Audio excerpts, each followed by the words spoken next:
Hello दोस्तों, आज हम पढ़ेंगे स्वामी विवेकानंद जी की जीवन परिचय।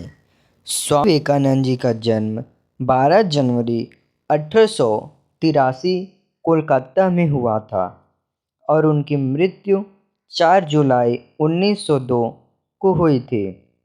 एक बार बचपन में नरेंद्र अत्यंत क्रोधी और नटखट थे।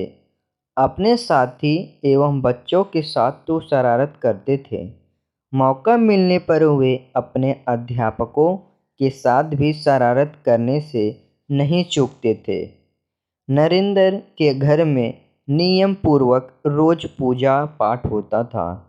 धार्मिक प्रवृत्ति की होने के कारण माता भुवनेश्वरी देवी को पुराण, रामायण, महाभारत आदि की कथा सुनने का बहुत शौक था। कथावाचक बराबर इनके घर आते रहते थे। नियमित रूप से भजन कीर्तन भी होता रहता था। परिवार के धार्मिक एवं आध्यात्मिक वातावरण के प्रभाव के पड़ने के कारण बालक नरेंद्र के मन में बचपन से ही धर्म एवं आध्यात्मिक के संस्कार गहरे पड़ गए। माता पिता के संस्कारों और धार्मिक वातावरण के कारण बालक के मन में बचपन से ही ईश्वर को जानने और पहचानने की इच्छा जाग गई। ईश्वर के बराबर जानने की उत्सुकता में कभी कभी वो ऐसे प्रश्न पूछ बैठते थे कि इनके माता पिता और कथावाचक पंडित जी तक चक्कर में पड़ जाते थे। एक बार स्वामी विवेकानंद जी शिवगुरु धर्म महासम्मेलन भाषण में गए। उन्होंने वहां पे जाने के बाद अमेरिका भाइयों और बहनों, अपने जिस सौहार्द और स्नेह के साथ हम लोग का स्वागत किया है उसके प्रति आभार प्रकट करने के निमित्त खड़े होते समय मेरा हार्दिक अवर्णनीय हर्ष के पूर्ण हो रहा है।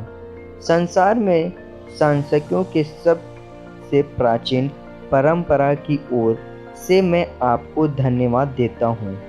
धर्मों की माता की ओर धन्यवाद देता हूँ और सभी समुदायों एवं माताओं की कोटि कोटि हिंदुओं की ओर से धन्यवाद देता हूँ। इस मंच पर से बोलने वाले के कतिपय वक्तों के प्रति भी धन्यवाद ज्ञापित करता हूँ, जिन्होंने प्राची के प्रतिनिधियों का उल्लेख करते समय आपको यह बतलाया है कि सुंदर देशों के लोग सही गुणवत्ता का भाव विदेश देशों में प्रचित करने गौरव का दावा कर सकते हैं।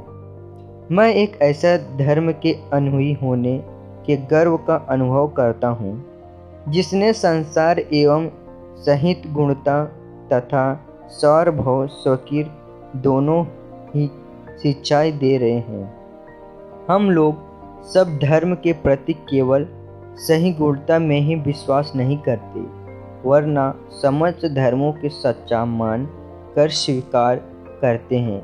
मुझे ऐसे देश का व्यक्ति होने का अभिमान है जिसने इस पृथ्वी के समस्त धर्मों और देशों के उत्पीड़ितों का शरणार्थियों का आश्रय दिया है। मुझे आपको यह बतलाते हुए गर्व होता है कि हमने अपने वर्ष में यदि वो के विद्यार्थ अवश्य के स्थान दिया था, जिन्होंने दक्षिण भारत आकर उसी वर्ष शरण ले ली थी जिस वर्ष उनका पवित्र मंदिर रोमन जाति के अत्याचार से धूल में मिल दिया गया था।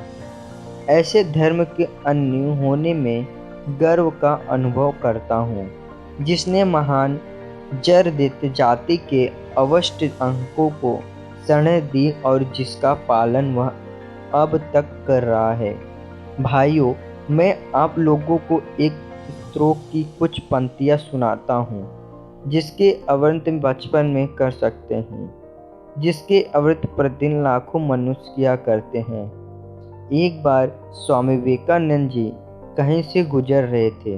उनको फिर रास्ते में एक पुस्तक की दुकान मिली।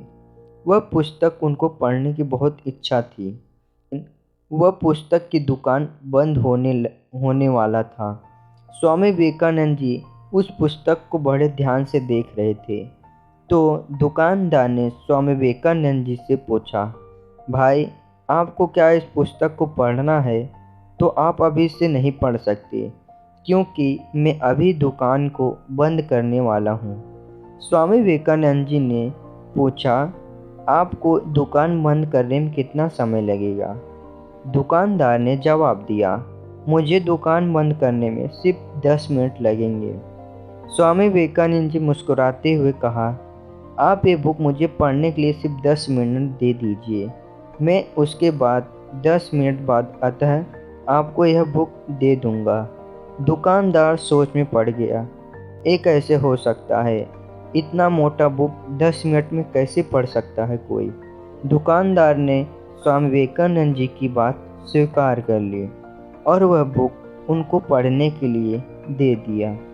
स्वामी विवेकानंद जी ने उस पुस्तक को लिया और वो पढ़ते गए। 10 मिनट बाद जब दुकानदार देखता है तो स्वामी विवेकानंद जी ने उसे वह पुस्तक दे दिया। दुकानदार हैरानी में पड़ गया। अरे, ये कैसे हो सकता है? तुमने सारा पढ़ लिया क्या 10 मिनट में? स्वामी विवेकानंद जी ने जवाब दिया, ये तो कुछ नहीं है। हमारे देश में इससे महान महान व्यक्ति पढ़े हैं, जो कि इतनी मोटी मोटी बुक बहुत कम समय में पढ़ सकते हैं।